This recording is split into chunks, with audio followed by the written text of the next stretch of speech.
ভাতের পেটে লাথি মারায় 10 বছর যাবৎ ভাত খান না জহিরুদ্দিন।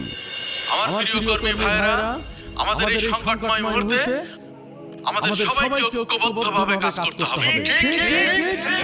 এই আপনারা হট্টগোল করবেন না, আমাদের চুপি সারিয়ে এই আলোচনা সবাই শেষ করতে হবে। ভাই, তাহলে সবাই খাবার দিয়ে দেন। হ্যাঁ, খাবারগুলো দিয়ে দিই। সবাই এখানে বসে খেয়ে যাবেন। প্যাকেট নিয়ে বাইরে গেলে বিরোধী পক্ষ বুঝে ফেলবে আমরা মিটিং করেছি, তখন সমস্যা হবে। এমনই খাবারগুলো দিয়ে দে। বাদল মিটিংয়ে উপস্থিত থাকা সকলকে খাবার দিয়ে দেয়।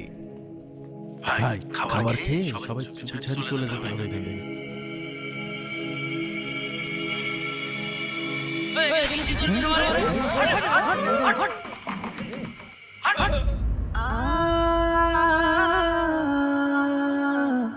কইলে কথা বলে এখনো বসে রয়েছিস? এই যে আমাদের কর্মী সভা আর কোন দলের কর্মী সভা হবে না। তোদের বড় বড় নেতা কর্মী সভা করতে সাহস পায় না। তোরা কোন ধুর এখানে এসে কর্মী সভা করিস? হাট হাট কইলে দেখে সাহস দিতে পারছিস না। এই কান খাড়া কর শোন। এই অঞ্চলে আমাদের কর্মী সভা ছাড়া কোনো কর্মী সভা হবে না। হাট এই অঞ্চলে তোকে দিন আর কোনদিন না দেখি কর্মী সভা করতে এসে। হাট সেই দিনকে নিয়ত করেছি দল মতায় না আসা পর্যন্ত ভাত খাবো না।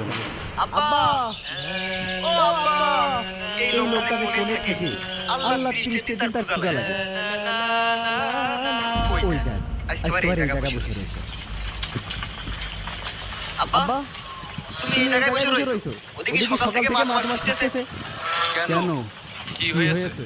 আব্বা, অনেক হয়েছে, এবার তো একটু বাদ দিবা। চলো বাড়ি চলো, মা গরম ভাত রাঁধতেছে, বাড়ি দিয়ে কটা খেয়ে নিবা। এই তোর কতবার কইছি ওই ভাতের কথা আমার কাছে কবি নে। তাই বলে তুমি সামান্য একটা ব্যাপারের জন্য